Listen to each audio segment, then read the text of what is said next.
pengen jadi anak yang Soleh. soleh.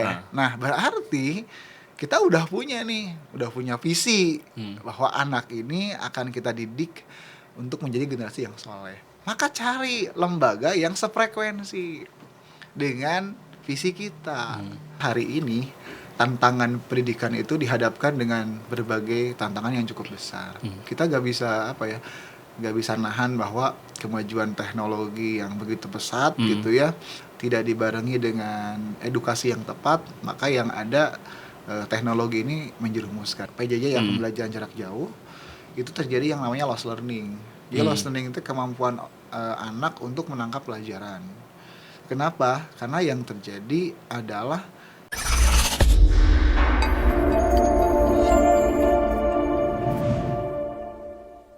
Bismillahirrahmanirrahim. Assalamualaikum warahmatullahi wabarakatuh. Sobat ID yang dirahmati oleh Allah Subhanahu wa taala. Kembali lagi di acara podcast Idrisya TV dengan saya tentunya Rizky Al-Hafid, dan alhamdulillah pada hari ini kita kedatangan bintang tamu yang sangat spesial, yaitu Ustadz Deden Hidayatullah. Alhamdulillah, gimana kabarnya, Tat? alhamdulillah sehat walafiat. Gimana Ustadz Iki juga? Sehat? Alhamdulillah sehat. Kebetulan lagi sibuk skripsi saya sekarang. Wah, mantap. Apa itu judulnya? Judulnya tadi udah kita diskusiin pagi hari. Oh iya. Kebetulan Ustadz Pusing ya? membimbing Pusing saya. ya? Dan alhamdulillah teman-teman semua, Sobat ID TV, kita akan membahas satu tema yang sangat menarik, yaitu tentang pendidikan anak. Tapi sebelum kita back to topic, tema yang kita bahas sekarang ini, kita akan coba elaborasi dengan seberapa penting pendidikan yang kita harus pahami. Kita lihat dulu setelah Perang Dunia Kedua, ada yang disebut dengan Kaisar Hirohito. Ketika itu, kota Hiroshima dan Nagasaki dibom. Lalu apa yang jadi pertanyaan pertama Kaisar Hirohito yaitu adalah ada berapa guru yang tersisa, sehingga di situ kita bisa mengambil pelajaran yang sangat penting bahwa pendidikan dengan guru itu sangat kuat kaitannya, sehingga di sini tema pendidikan dasar ini bagi kita sangat penting untuk dipelajari, karena yang akan menentukan bangsa itu maju atau tidak yaitu indeks pendidikannya. Sehingga kita akan coba bahas pendidikan dasar menurut kita di sini.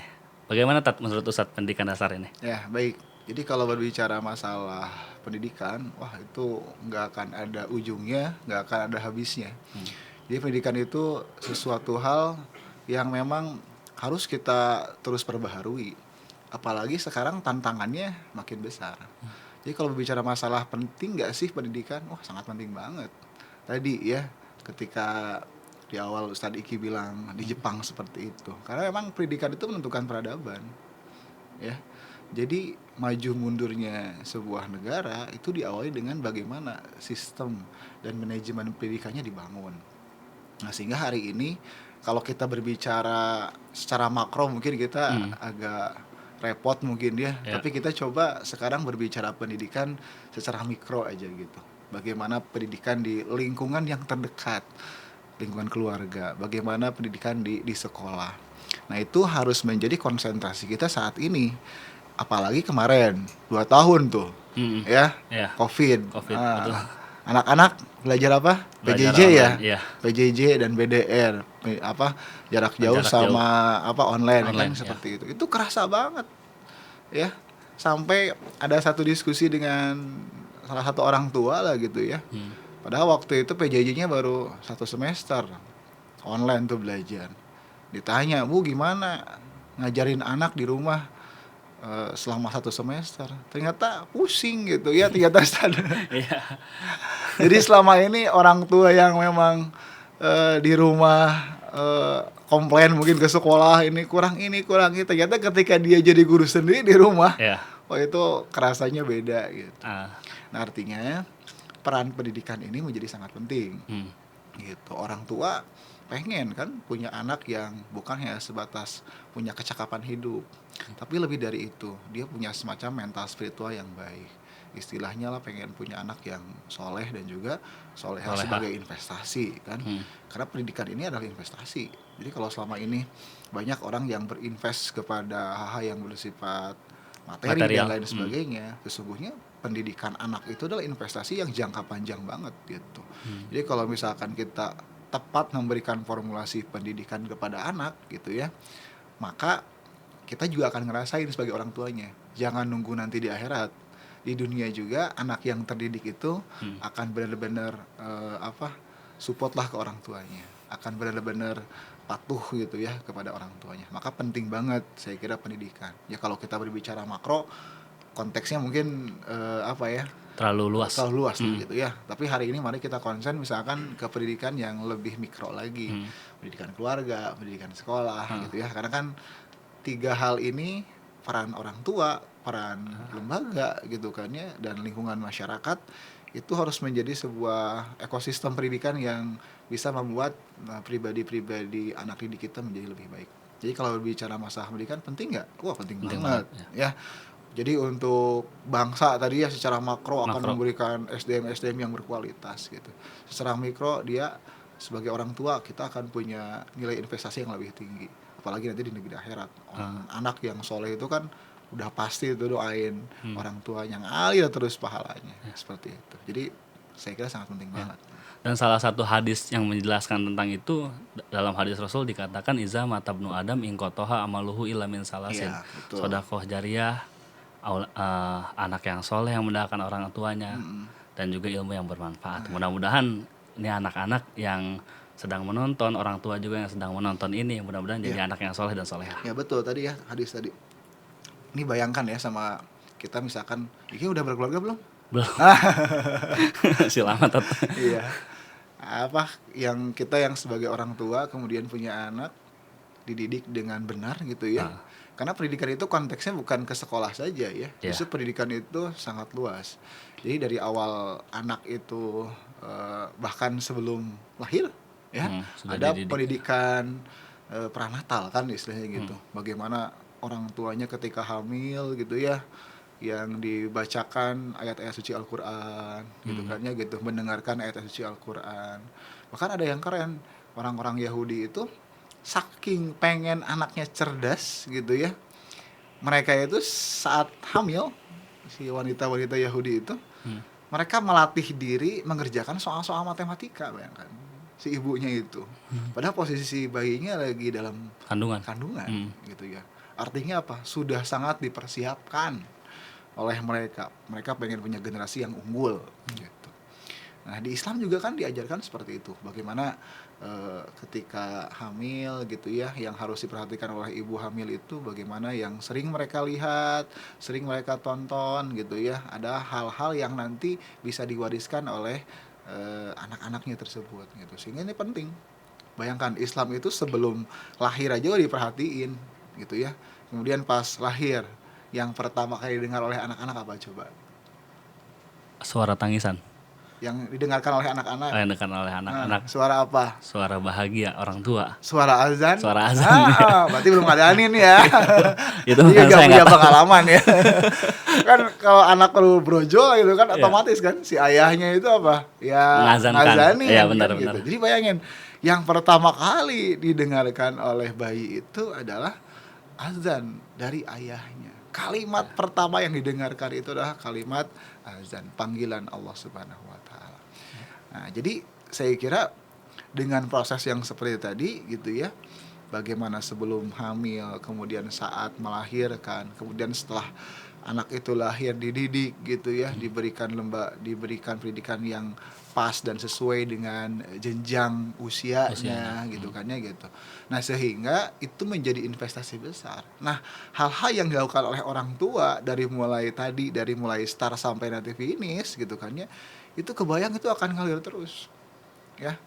Kadang kan ada orang tua yang memilih lembaga pendidikan itu mikir-mikir dulu, apalagi kalau terkait masalah biaya misalnya. Padahal kalau dia tahu bahwa investasi biaya yang dia keluarkan itu akan kembali dalam bentuk yang lebih besar gitu ya, saya kira tidak akan ada orang tua yang tidak serius gitu ya memilih lembaga pendidikan yang pas, yang orientasinya jelas gitu ya. Bagaimana mendidik itu harus berorientasi kepada nilai-nilai kefitrahan yang telah Allah berikan. Karena kan anak itu lahir titipan dalam keadaan fitrah dan juga suci ya, seperti itu. Jadi tadi betul Sadiki ya, 3 amalan yang tidak akan yang putus tidak akan sampai putus akhirat. sampai akhirat gitu. Tapi kan untuk menciptakan generasi yang tadi anak soleh Soleh. yang mendoakan orang tua itu kan Panjang prosesnya. panjang prosesnya, nggak bim salah bim gitu ya, nggak bisa memutarbalikkan tangan lalu tiba-tiba soleh kan enggak. Wah, itu ada proses panjang. Nah, proses panjang itulah yang akan jadi nilai pahala bagi orang tua Orang tua. Oke. gitu. Cukup menarik pembahasan kita kali ini, yaitu tentang pendidikan yang mulai dari kita kecil sampai kita dewasa nanti. Ini sangat dipengaruhi karena kita dewasa nanti bagaimana kita dididik ketika kecil. Maka dari itu Islam tadi mengajarkan yang dijelaskan oleh Ustadz Deden bahwasanya kita diajari sebelum melahirkan atau pranatal tadi ya, diajarkan melalui ibunya, melalui orang tuanya, sehingga nanti kita bisa membentuk generasi yang soleh juga yang solehah, seperti itu. Dan yang kedua nih Tat, akhirnya setelah anak ini tumbuh menjadi anak yang riang, yang gembira, masuklah dia ke sekolah dasar gitu.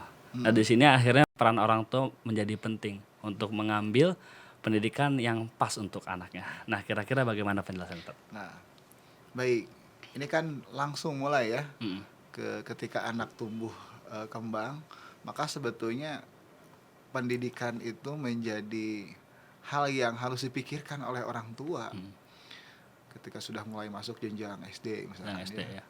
Ini kira-kira saya masukin SD-nya kemana gitu karena gitu. Walaupun sebetulnya saya nanya ke Sadiki, kewajiban mendidik itu kewajiban siapa? Kewajiban orang tua. Kewajiban orang tua. Berarti seharusnya yang memberikan pendidikan yang komprehensif kepada anak itu siapa? Orang tua. Orang tua. Tapi kan orang tua terbatas. Ya. Ya, terbatas dengan 2 hal. Satu, mungkin dia punya waktu, ya, ibu rumah tangga. Tapi terbatas dengan pengetahuan. Gitu. Ada dia orang tuanya berpengetahuan, tapi terbatas juga karena kerja. Gitu. Iya benar. Maka sebetulnya sekolah itu menjadi salah satu alternatif pendidikan gitu, karena sebetulnya kewajiban utamanya itu adalah kewajiban orang tua mendidik anak itu. Maka jangan sampai ketika udah disekolahkan udah lepas. Ya, jadi seolah-olah melimpahkan sepenuhnya kepada guru ataupun kepada lembaga pendidikan. Tidak seperti itu, karena hari ini kondisi saat ini itu perlu tiga domain, 3 ruang yang harus bekerja sama dan bersinergi kalau ingin menciptakan generasi yang unggul. Pertama, orang tua, keluarga itu menjadi madrasah pertama bagi anak-anak. Maka di keluarga juga seharusnya ada kurikulum tersendiri, bagaimana pola ayah ngedidik, bagaimana pola ibu ngedidik gitu ya. Kemudian yang kedua adalah peran lembaga pendidikan, dan yang ketiga adalah lingkungan masyarakat. Jadi kalau keluarga, lembaga, dan masyarakat ini berkolaborasi, insya Allah nanti akan terbentuklah generasi-generasi yang diharapkan, generasi soleh dan juga soleha.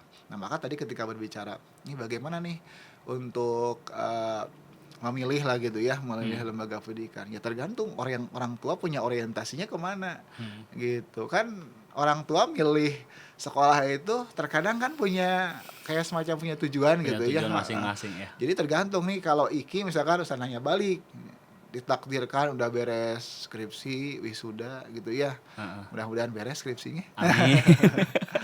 Menikah misalkan gitu ya, dan punya anak. Nah yang terbersit dalam pikiran ini, kira-kira kalau udah punya anak pengen dibentuk seperti apa?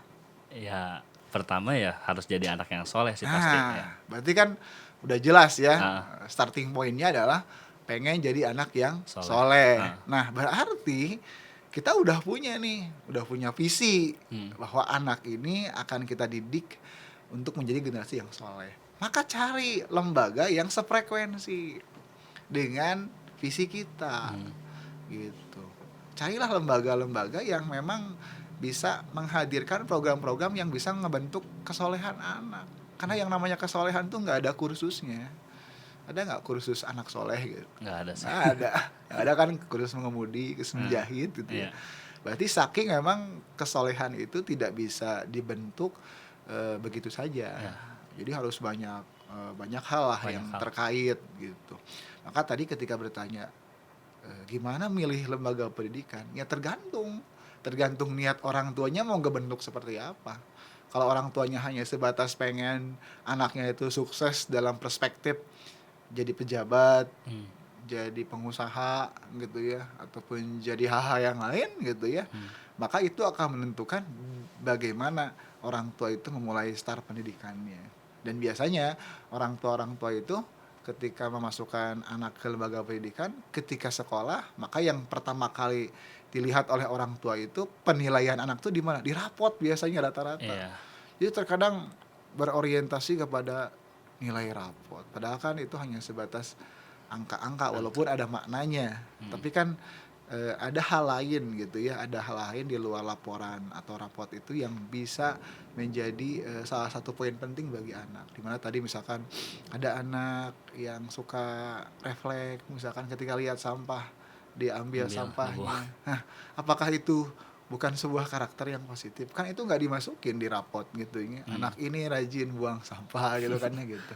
Tapi karena orang tuanya sebagian orang tua kadang orientasinya itu menilai anak itu dengan rapot gitu ya, sehingga ketika rapotnya jelek dia menjustifikasi bahwa wah anak saya nih berarti kurang gitu. Walaupun mungkin rapot itu bisa menggambarkan, tapi saya kira ada hal-hal lain lah yang bisa kita lihat dari anak-anak kita gitu. Jadi pokoknya kalau misalkan pengen nyari lembaga pendidikan seperti apa buat anak-anak sekolah dasar, ya tergantung bagaimana orientasi orang tuanya. Tadi kalau misalkan pengen jadi anak soleh, carilah lembaga pendidikan yang memang menghadirkan program-program kesolehan buat anak-anak kita gitu. Oke, nah begitu teman-teman, Sobat ID yang dirahmati Allah. Jadi tadi kita udah lihat bagaimana penjelasan Ustadz Deden tentang bagaimana kita menyekolahkan anak kita di pendidikan yang tepat. Kalau kita ingin menjadikan anak kita anak yang soleh, maka carilah sekolah yang sefrekuensi dengan tujuan dan visi kita. Kalau kita ingin menjadikan anak kita seorang yang pintar menggambar atau seorang desainer, maka carilah sekolah yang sefrekuensi dengan visi dan tujuan kita, seperti itu. Lalu setelah itu banyak juga problematika yang telah kita rasakan, mungkin karena saya juga sedang belajar menjadi guru. Oh iya, siap. Akhirnya banyak sekali permasalahan-permasalahan yang selama ini mungkin dapat di kita gitu. Anak mungkin terlalu fokus dengan gadgetnya, orang tua yang kurang membimbing anaknya, Betul. karena mungkin orang tua sibuk bekerja, akhirnya anaknya ya bebas lah mau ngapain aja gitu. Karena waktu pas saya kecil juga ngerasain itu gitu. Orang tua saya dua-duanya bekerja, saya diam sama bibi saya gitu. Jadi ya bebas, inilah dunia saya gitu. Nggak ada yang ngelarang sedikit pun. Akhirnya mungkin bedanya dulu nggak gadget nggak kayak sekarang ya. enggak, dulu main gundu. Itu lebih sehat Lebih sebetulnya. sehat. Cuman kita nggak bisa menutup kemungkinan karena kan anak sekarang udah ngerti, bahkan lebih pintar daripada kita Betul. menggunakan gadgetnya gitu. Nah akhirnya ini akhirnya menjadi peran orang tua dan peran guru. Kira-kira bagaimana peran yang tepat untuk kedua aspek ini antara orang tua dan guru? Ya, betul. Jadi ketika kita tadi sudah menemukan lembaga pendidikan yang sefrekuensi dengan kita, maka memang problematika selanjutnya adalah hari ini tantangan pendidikan itu dihadapkan dengan berbagai tantangan yang cukup besar. Kita nggak bisa nahan bahwa kemajuan teknologi yang begitu pesat gitu ya, tidak dibarengi dengan edukasi yang tepat, maka yang ada teknologi ini menjerumuskan. Ya sebetulnya teknologi itu seperti pisau aja. Jadi kayak pisau, gimana yang makainya gitu. Namun saat ini memang terjadi, apalagi misalnya baca di salah satu artikel pasca kemarin diberlakukan BDR atau belajar PJJ yang pembelajaran jarak jauh, itu terjadi yang namanya lost learning. Jadi lost learning itu kemampuan anak untuk menangkap pelajaran. Kenapa? Karena yang terjadi adalah ya namanya online, belajarnya sebentar. Yang ada adalah main gadget. Gitu. Jadi sebetulnya emang kita nggak bisa, sebetulnya sulit gitu ya untuk bisa mengangkat anak tidak menggunakan gadget untuk kondisi saat ini. Tapi yang emang harus kita lakukan saat ini adalah bagaimana kita bisa ngarahin gitu. Gadget ini bisa lebih bermanfaat lah gitu ya untuk anak-anak. Kadang sekarang orang tua tuh daripada anaknya rewel, daripada anaknya uring-uringan, nangis terus, gangguin ibunya lagi nyetrika misalkan, kasih apa? YouTube. YouTube gitu kan ya gitu. Nah, kan itu jadi terbiasa jadi karakter akhirnya. Jadi anak-anak udah kayak apa ya, nagih gitu ya. Kalau narkoba tuh apa namanya? Adiksi, aditif, Adiktif gitu kan adiktif. gitu. Jadi udah kayak candu aja gitu kan Candu. gitu. Nah makanya saat ini memang perlu yang namanya upaya bersama. Kayak gini lah contoh sekolah. Ada kan sekolah-sekolah yang menerapkan sistem pembelajaran full day. Ya kan dari pagi sampai Sore. sore. Nah, itu sebetulnya bisa minimalisir bagi penggunaan gadget Gadget. anak-anak. Minimal lah dari pagi sampai sore itu anak-anak terkondisikan di sekolah gitu ya. Mainlah sama anak-anaknya gitu. Nah, sehingga nanti beban orang tua itu di rumah tidak terlalu besar. Gitu. Tinggal bagaimana dari sore ke malam ini diatur nih jadwalnya. Gitu kan ya. Mungkin oke lah dikasih waktu misalkan sejam gitu ya buat anak refresh gitu ya dari kepenatan belajar. Tapi setelah itu juga harus ada aktivitas yang lain. Kalau misalkan ayahnya ngajakin anak laki-lakinya ke masjid, itu bagian dari proses edukasi juga. Sehingga anak itu tidak terlalu fokus terhadap dunia gadgetnya. Ya. Nah, jadi saya kira bisa seperti itu. Lain halnya memang ketika kita menyekolahkan anak ke sekolah yang hanya misalkan sebatas gitu ya, setengah hari misalkan ya sekolahnya itu, maka kita harus siap gitu, kita harus nyiapin program lanjutan gitu, program lanjutan supaya anak-anak ini setelah beres sekolah ngapain nih gitu ya. Karena kalau misalkan dibiarkan begitu saja gitu ya, maka ya lambat laun anak-anak akan nyaman ya. Ketika dia nyaman dengan gadgetnya ya dia akan terus. Bahkan sekarang saya yakin anak-anak tuh lebih canggih daripada orang Orang tuanya tuanya gitu. ya. Apalagi kalau nggak ke kontrol ya tadi sibuk bekerja dan lain sebagainya gitu. Maka saya kira ada satu solusi barangkali gitu ya, di tengah problematika yang ada saat ini ya kita bisa menyekolahkan anak-anak kita di lembaga pendidikan yang menerapkan sistem full day school. Bahkan sekarang ada juga pesantren untuk anak-anak Ya. gitu ya, pesantren untuk anak-anak. Kenapa? Karena orang tua kayaknya udah ngerasa apa ya, udah dicoba dengan full day tapi gak berhasil misalkan gitu ya. Ya akhirnya beberapa orang tua mengambil alternatif untuk memesantrenkan anaknya walaupun tega nggak tega gitu ya, masih Cuman yang kecil. paling yang jadi permasalahan bukan dengan anaknya, sama orang tuanya kurang tega. Iya gitu. Tapi mungkin ya akhirnya jadi semacam alternatif ya, daripada anak saya misalkan kecanduan gadget dan kitanya juga gak bisa berbuat apa-apa ya, akhirnya mungkin itu jadi alternatif. Walaupun tadi sekali lagi kalau anak-anak itu masa perkembangan masih sangat bisa kita bentuk lah gitu ya. Maka tadi ya carilah lembaga pendidikan ya, bukan hanya sebatas full day, tapi yang tadi nyiapin anak-anak untuk lebih siap nerima teknologi gitu. Jadi kayak semacam penanaman nilai-nilai agamanya lebih kuat gitu ke si anak-anak itu. Jadi kayak benteng. Jadi lembaga pendidikan tuh bukan yang hanya sebatas nyiapin program full day-nya aja, tapi juga nyiapin kayak semacam pilarnya lah gitu ya. Ya. Kan kalau lembaga itu berorientasi terhadap pendidikan agama, pendidikan moral, maka setidaknya kurikulum yang dicanangkan di sekolah tersebut juga akan mengedukasi terkait penggunaan gadget tersebut supaya anak-anaknya itu lebih bisa memanfaatkan waktu dengan baik. Biasanya kan kalau sekolah-sekolah yang full day itu ada programnya lah gitu ya, ada programnya gitu kan. Ya. Jadi gitu Sobat IDTV, kita bisa ambil kesimpulan bahwa tadi yang telah dijelaskan oleh Ustadz Deden, bahwa peran orang tua dan peran guru itu sangat aktif. Untuk apa? Untuk membuat anak kita menjadi anak yang soleh, juga berbakti kepada orang tua. Harus bekerja sama ya Tat ya. Kerjasama, Tidak betul. bisa hanya diberatkan kepada orang tua, tidak bisa juga hanya diberatkan kepada guru. Karena kalau misalnya kita saling egois, ini ya udah ini tanggung jawab guru, ya udah ini tanggung jawab orang tua, nantinya akan sulit untuk membentuk anak yang soleh gitu. Jadi sebenarnya sekolah itu adalah kerjasama antara orang tua dan guru, seperti itu. Dan yang terakhir Tat, ini menurut saya penting juga gitu. Tadi kita sudah membahas mulai dari dia sekolah dasar, terus problem yang kita rasakan di sekolah pada saat ini, di pendidikan lah khususnya saat ini, bahwa anak terlalu banyak mungkin over gadget, main gadget gitu. Akhirnya yang terakhir kita membuat sebuah konsep pendidikan yang sangat pas untuk anak gitu. Lalu bagaimana cara kita mengatasi ini gitu? Ya. Nah sebetulnya tadi ya bahwa kemajuan teknologi tidak bisa kita bendung ya. Yang ada adalah kita harus bisa mengedukasi semaksimal mungkin. Maka kita harus ngebangun sebuah lembaga pendidikan yang berimbang. Anak-anak di sekolah diajarin bagaimana penggunaan teknologi yang baik itu seperti apa. Benar-benar diedukasi. Juga selain edukasi masalah penggunaan teknologi ya tadi, jadi lembaga yang harus menyiapkan pondasi agama yang kuat. Karena kalau lembaga tersebut udah nyiapin pondasi agama yang kuat, jadi ibarat kata kita udah nyiapin benteng gitu buat anak itu.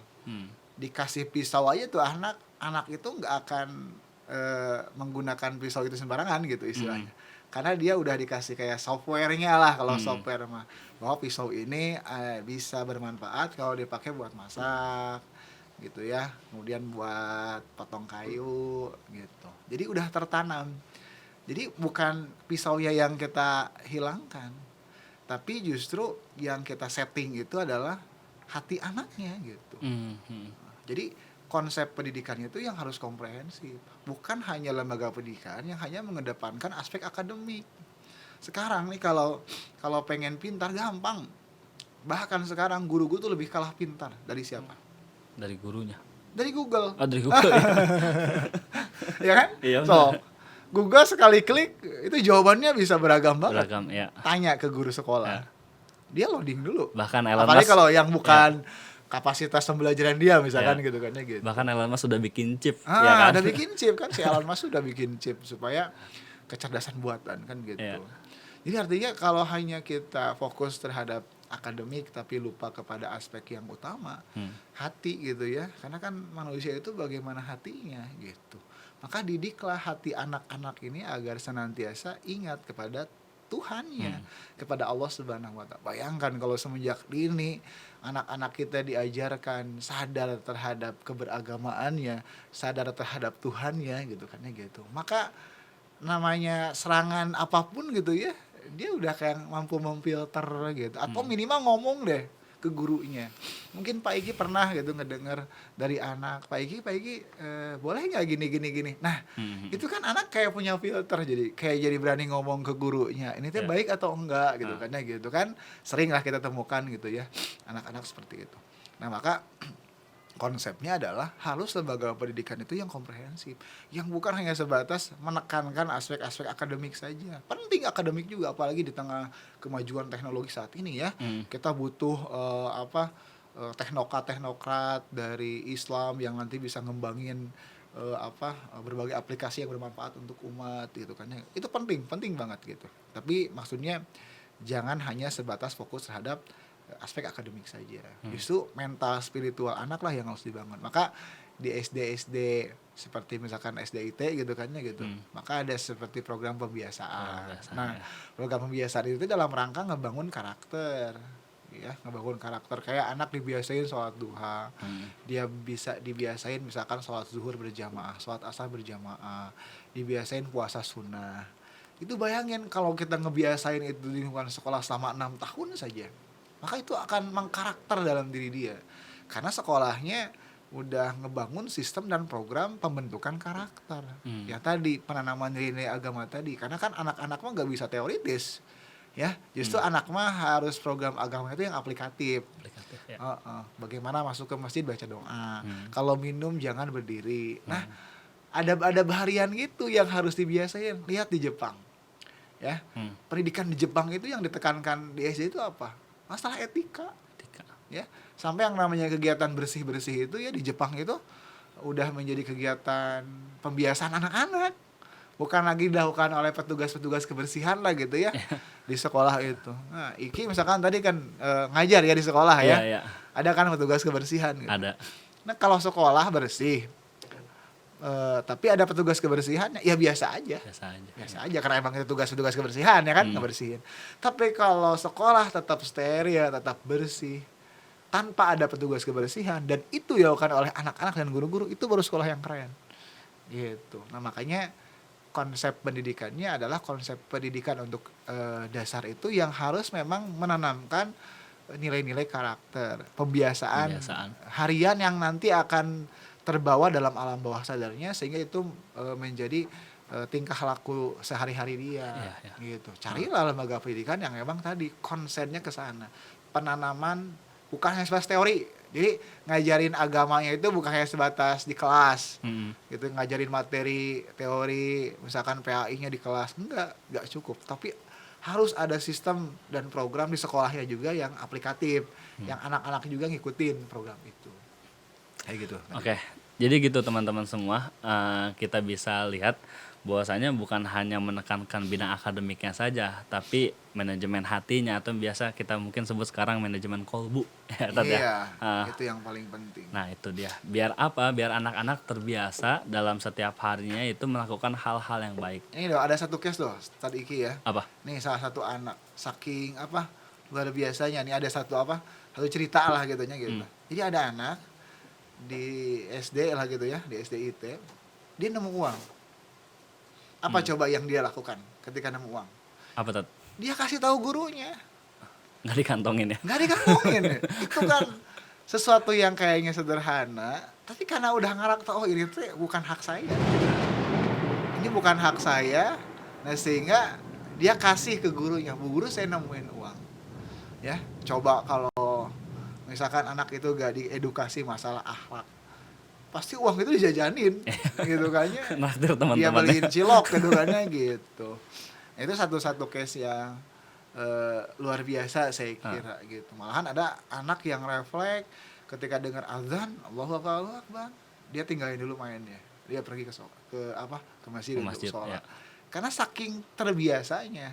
Di sekolah dibiasain, di rumah juga dibiasain. Biasain, Kadang di sekolah ada pembiasaan, tapi orang tuanya gak ngebiasain sholat berjamaah. Ya mentah lagi. Ya. Makanya harus kolaborasi, nggak bisa sendiri-sendiri. Walaupun memang sifatnya sederhana, tapi dampaknya sangat besar ya Tat ya. Ya, kadang anak-anak itu kan nggak perlu ginilah kebahagiaan orang tua tuh kadang nggak kalau anak ranking itu udah biasa. Serius udah biasa banget. Bahkan dari zaman dahulu kala kalau anak ranking itu pasti ke depan ya kan. Udah biasa lah gitu. Tapi sekarang jarang loh ada anak kecil bersama ayah dan ibunya berangkat ke masjid sholat ya sama orang tuanya berjamaah atau tadi lihat sampah diambil sampahnya gitu atau anak nggak makan sampai berdiri gitu kan ya.